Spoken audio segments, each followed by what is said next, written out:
에베소서 강의 7번째 시간입니다. 우리는 에베소서를 통해서 교회란 무엇인가, 성도란 누구인가를 배워나가고 있습니다.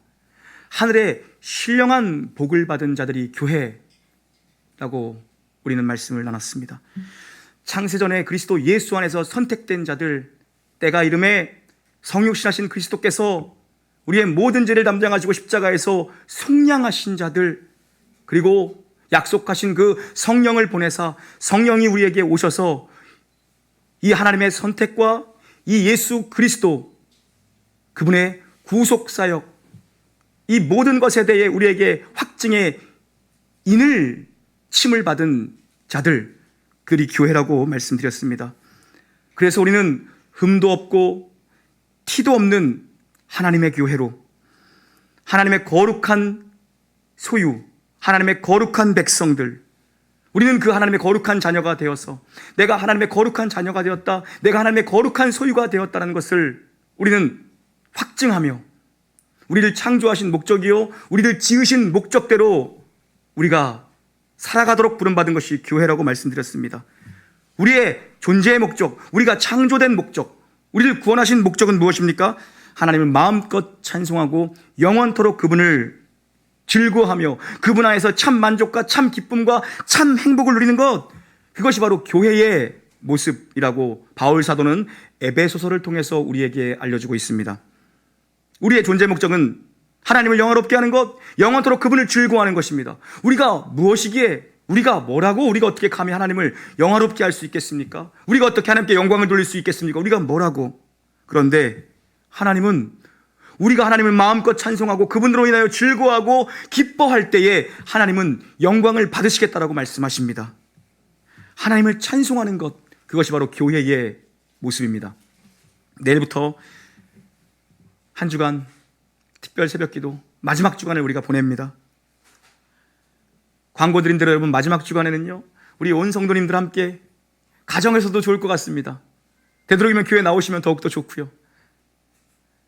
하나님께서 주신 우리의 이 가장 귀한 목소리로 하나님을 마음껏 찬송하는 한 주간, 내가 받은 달란트, 내가 받은 은사대로 어떤 악기든 좋습니다. 각자의 자리에 앉아서 함께 하나님을 찬송하는 한 주간을 새벽마다 우리가 한 주간 동안 보냈으면 좋겠는데요.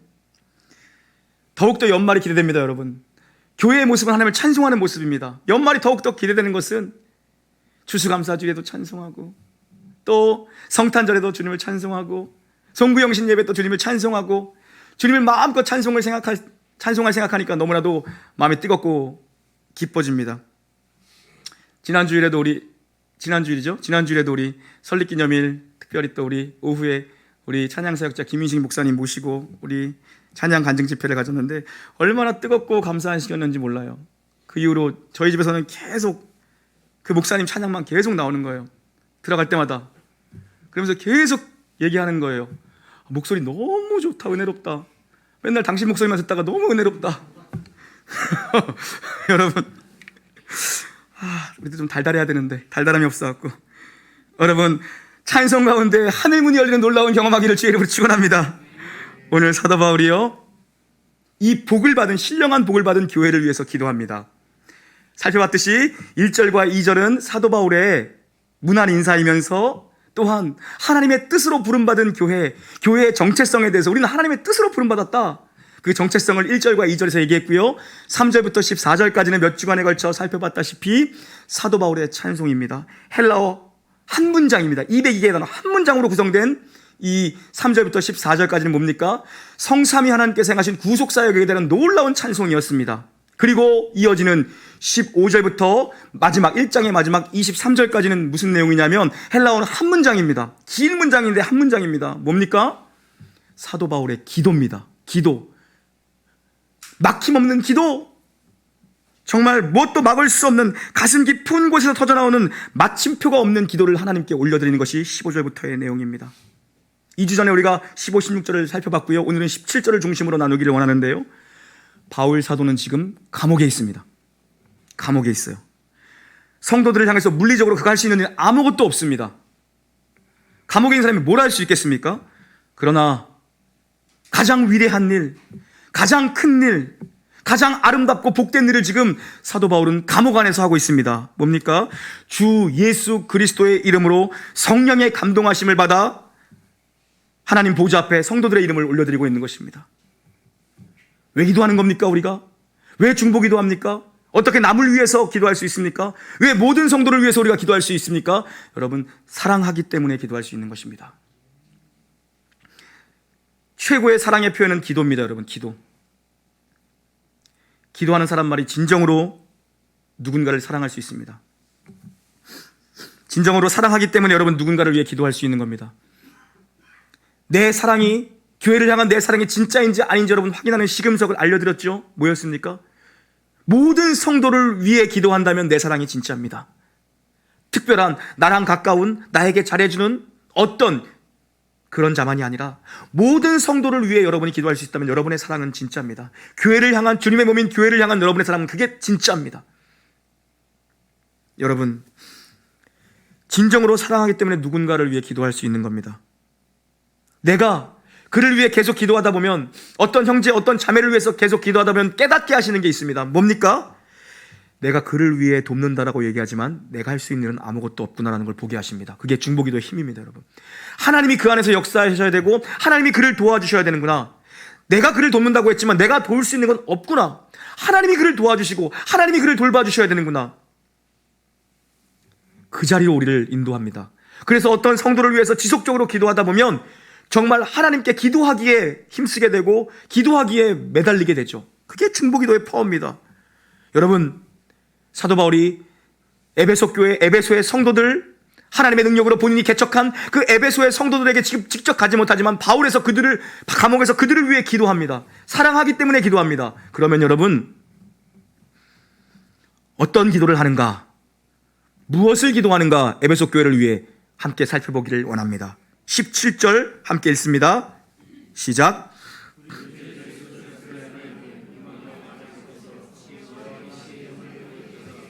하나님을 알게 하시고. 아멘. 사도 바울은 사랑으로 기도하되 그 기도의 첫머리를, 그 기도의 첫 번째 간구를 무엇을 구합니까? 하나님을 알게 해달라고 구합니다. 여러분, 신앙이란 무엇입니까? 하나님을 아는 게 신앙입니다. 신앙 여정을 걸어간다는 건 뭡니까? 하나님을 알아가는 배움 속에 있다는 것입니다. 여러분, 아는 만큼 믿을 수 있고 믿는 만큼 살아낼 수 있습니다. 다시 한번요. 아는 만큼 믿을 수 있고 믿는 만큼 살아낼 수 있습니다. 여러분, 믿음의 대상을 바로 알아야 우리의 믿음이 바로 설 수 있습니다. 우리가 믿음의 대상을 바로 알아야 바로 믿고 바로 살 수가 있죠. 지금 이 사람들은요, 에베소의 성도들은 하나님을 모르는 사람들이 아닙니다. 하나님을 믿는 성도들입니다. 이미 교회가 된 자들입니다. 이미 부르심이 무엇인지를 아는 자들, 선택된 백성이라는 걸 아는 자들, 성령 안에서 인침을 받았다는 확신을 가지고 있는 자들, 구속받았다는 걸 아는 자들인데, 이들을 향해서 사도 바울의 기도의 가장 큰 핵심이자 첫 번째 기도는 뭡니까? 하나님을 알게 하여 주시옵소서, 이겁니다. 왜요, 여러분? 제대로 알게 해달라는 것이죠. 가까이 알게 해달라, 바르게 알게 해달라, 머리로만 아는 것이 아니라 경험적으로 그들을 알게 해달라고, 경험적으로 그들이 하나님을 경험하고 알게 해달라고 지금 구하고 있는 것입니다. 여러분, 우리가 하나님을 감히 어떻게 알 수 있습니까? 우리가 피조물인 우리가 신을 어떻게 알 수 있습니까? 하나님이 우리에게 자신을 계시해 주셔야 알 수 있습니다. 기독교 신앙은 계시 의존적 신앙입니다. 계시란 하나님이 자신을 드러내 주셔야 알 수 있다는 것입니다. 하나님이 지혜를 우리에게 주셔야 우리가 하나님을 알 수 있고요, 하나님이 깨닫게 해주셔야 알 수 있는 것이죠. 여러분, 계시란 무엇인가? 하나님께서 우리에게 하나님 자신을 알려주시는 것이 계시입니다. 감추어져 있던 것이 드러나는 것, 하나님께서 우리에게 자신을 계시해 주셔야만 우리는 하나님을 알 수 있고, 우리에게 계시해 주신 것만큼만 우리는 하나님을 알 수 있습니다. 그러면 지혜는 무엇입니까? 지혜는 하나님이 보여주신 계시의 내용을 깨닫고 알 수 있는 능력이 지혜입니다. 정리하면 무엇입니까? 하나님이 계시해 주셔야 하나님을 알 수 있고요, 하나님이 우리에게 하나님을 알려주셔야 우리는 알 수 있고요, 지혜가 있어야 하나님을 알 수 있습니다. 계시하신 만큼만 하나님을 알 수 있고 지혜 있는 만큼만 우리는 하나님을 알 수 있습니다. 이 일을 행하는 분이 누구십니까? 오늘 말씀해 보니까 사도 바울이 계시의 영이요 지혜의 영이신 성령님이십니다. 우리가 하나님의 하나님 되심을 알기 위해서는 성령님께서 임재하셔야, 성령님께서 우리 안에 계셔야, 성령님이 내주하셔야, 성령님이 충만하셔야, 성령님이 역사하셔야, 성령님이 일하셔야, 성령님이 조명하셔야 우리는 하나님을 알 수 있다는 것입니다. 바로 계시의 영이시며 지혜의 영이신 그 성령님이 내 안에서 일하셔야 우리는 하나님을 바로 알 수 있다는 것이죠. 바울 사도가 기도하는 겁니다.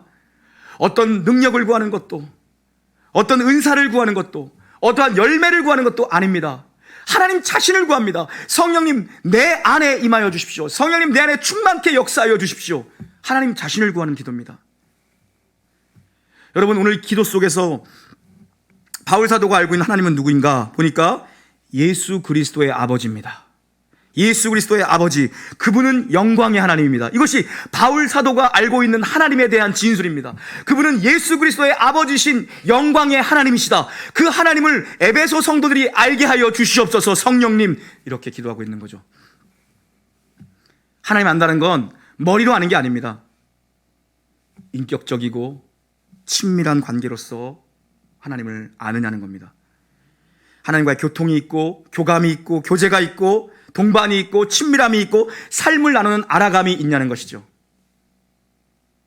이런 관계 속에 있는 자들은 늘 하나님의 영광을 구합니다. 우리 찬양하잖아요. 목마른 사슴이 시냇물을 찾기에 갈급함같이. 왜 그렇게 찬양하옵니까? 사슴은 오래도록 물을 마시지 못하면 목이 마르면 목이 달라붙어 죽는다고 합니다. 여러분, 하나님의 영광을 경험한 사람, 하나님과 영적 교제가 있는 사람, 진짜로 하나님을 아는 사람은 다른 어떤 것을 구하기에 앞서 다른 어떤 은혜 구하지 않으리. 오직 주님만이 내 삶의 주인이십니다. 나 무엇과도 주님을 바꾸지 않습니다. 오직 주님만이 나의 영광이시며 나의 목마름을 해결하실 분이며 오직 주님만이 나의 영광이십니다. 이 타는 목마름으로 주님을 찾고 찾는 자, 그가 하나님의 영광을 경험한 자고 진짜 하나님과 교제를 누린 자고 하나님을 아는 자입니다. 여러분, 기독교 신앙의 구원은요, 종교적인 위안이 아닙니다. 단순히 내가 위로받고 내가 기쁨을 누리고 단순히 내가 어떤 위안을 얻는 것이 기독교 신앙이 말하는 구원이 아닙니다. 우리가 얻은 구원은 실존이 변하는 것입니다. 여러분, 실존이 변하는 것입니다. 세상을 보는 눈이, 세계관이 달라지고 왜곡된 가치가 바로잡힙니다. 기독교 신앙은. 왜요? 내 존재가 변한 것이고 나의 신분이 변화된 것이기 때문에. 여러분, 왜곡된 가치가 바로잡히고 내 자아관, 내가 누구인지를 보는 눈이 내가 하나님의 거룩한 백성, 거룩한 소유, 내가 하나님의 자녀다, 나를 보는 자아관이 바뀌고 세상을 바라보는 세계관이 바뀝니다. 본질이 바뀐 것이 기독교 신앙의 구원관입니다. 여러분, 왜요? 하나님이 세상을 지으셨고 하나님이 나를 지으셨다는 것을 알고 믿고 살아가는 자들이기 때문입니다. 세계관이 변하고 자아관이 변하는 것입니다. 이 영광의 하나님이 나의 아버지가 되어주셨다라고 성경은 누누이 얘기합니다. 오늘 한 구절만, 하나님이 그럼 나를 어떻게 알고 계시는가? 사도 바울은 기도합니다. 하나님을 알게 해주십시오. 성령님, 계시의 성령님, 지혜의 성령님, 예수 그리스도의 아버지가 되시는 영광스러운 하나님을 성도들이 알게 해주십시오. 이렇게 지금 기도를 하고 있는 건데, 기도의 첫 문장인데 이것이, 그러면 하나님은 나를 어떻게 생각하며 어떻게 나를 알고 계시는가? 시편 139편 1절부터 5절까지 읽겠습니다. 1절부터 5절까지입니다. 시작. 여호와여, 주께서 나를 살펴보셨으므로